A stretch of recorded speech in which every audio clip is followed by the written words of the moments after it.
अस्सलाम वालेकुम friends, cooking with Farah Khurram के साथ आपके सामने हाजिर हूँ। आज मैं आपके लिए बहुत ही मज़ेदार सी एक रेसिपी लेकर आई हूँ जो गर्मियों की सौगात है।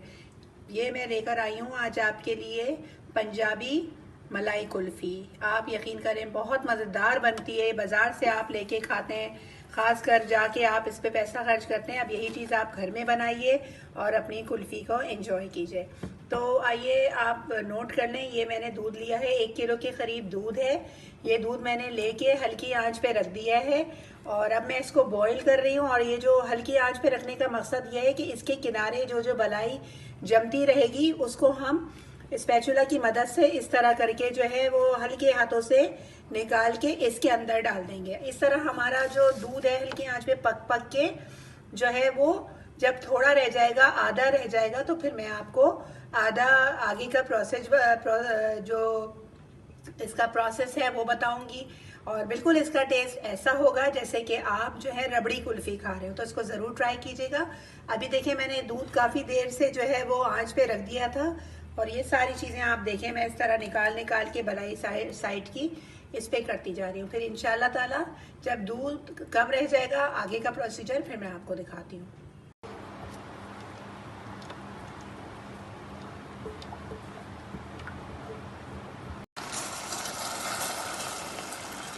इस वक्त हम जल्दी जो है वो डालेंगे कि ये मेल्ट ना हो जाए। अभी ये देखें, अभी इसमें मैंने डालते ही ये सख्त हो गया है, लेकिन ये थोड़ा सा गर्म होने के बाद जो है ना ये पूरी शुगर इस पर मेल्ट हो जाएगी।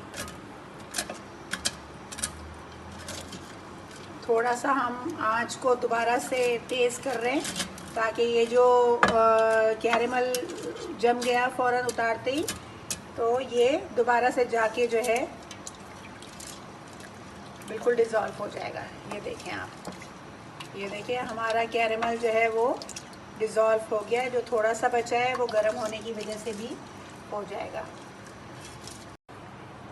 तो फ्रेंड ये देखें, अब मैं इसके अंदर जो है कैरेमल डालने के बाद अब मैं इसके अंदर जो है ये खोया शामिल करूँगी। 1 पाव खोया है। अब इसको मैं हल्के से इसके अंदर डाल दूँगी और उस वक्त तक पकाऊँगी जब तक ये जो है बिल्कुल मेल्ट ना हो जाए। आंच मैंने बिल्कुल हल्की कर दी है। हल्की आंच पे ये पकेगा और फिर माशाल्लाह हम जो है इसको सर्विंग के ज़रा ठंडा होने के बाद सर्विंग के लिए निकाल देंगे। दूध क्योंकि बहुत अच्छी तरह गाढ़ा हो चुका है। इस मौके पे अगर आप चाहें तो बादाम पिस्ते क्रश करके भी डाल सकते हैं या ऊपर से आप उसकी गार्निशिंग कर सकते हैं, लेकिन हमारे यहाँ क्योंकि बादाम पिस्ते इतना ज़्यादा नहीं पसंद किया जाता तो कुल्फ़ी के अंदर, इसलिए मैंने जो है वो शामिल नहीं किया। या आपके ऊपर है, अगर आप पसंद करते हैं तो आप इसको शामिल कर लें। ये देखें फ्रेंड्स, हमारी जो है ये पंजाबी कुल्फ़ी मलाई कुल्फ़ी रेडी हो गई है। इसको मैंने एयर टाइट जार में निकाल लिया है और अब मैं इसको 12 घंटे के लिए फ्रिज के अंदर रख दूँगी और फिर जब ये कल रेडी हो जाएगी, जम जाएगी, तो फिर मैं आपको दिखाऊंगी। अगर आप चाहें तो इस पर बादाम पिस्ते की गार्निशिंग कर सकते हैं, या आपके ऊपर है। तो फिर मिलते हैं हम 12 घंटे के बाद। ये तैयार हो जाएगी फिर मैं आपको दिखाऊंगी। तो फ्रेंड्स देखें 12 घंटे के बाद हम दोबारा से जो है आए हैं आपकी खिदमत में और तैयार हो गया है हमारा मलाई कुल्फ़ी जो है पंजाबी मलाई कुल्फ़ी हमारी तैयार हो गई है, बिल्कुल खोए जैसी। तो आइए अब हम इसको देख लेते हैं, चेक कर लेते हैं। ये देखें आप, कितनी अच्छी और कितनी सॉफ्ट है। बस इतना ख्याल कीजिएगा कि जब आप ये फ्रीज़र से निकाल रहे हों तो आप इसको थोड़ी देर पहले निकाल लीजिएगा ताकि ये सॉफ्ट हो जाए और कटने में भी जो है आसान रहे। अब ये देखें, ये मैंने जो है इसका फालूदा भी रेडी कर लिया था। तो अब मैं देखें आपको सर्व करके दिखाऊंगी। थोड़ा सा हमने फालूदा ऐड किया और इसके ऊपर हम जो है ये जो कुल्फ़ी हमने बनाई है इसको डाल देंगे।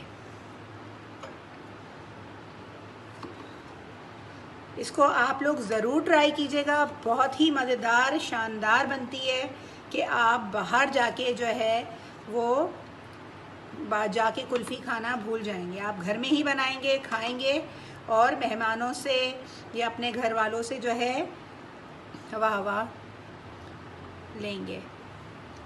इसके ऊपर थोड़ा सा हम रूह अफ़ज़ा का सिरप भी डाल देते हैं।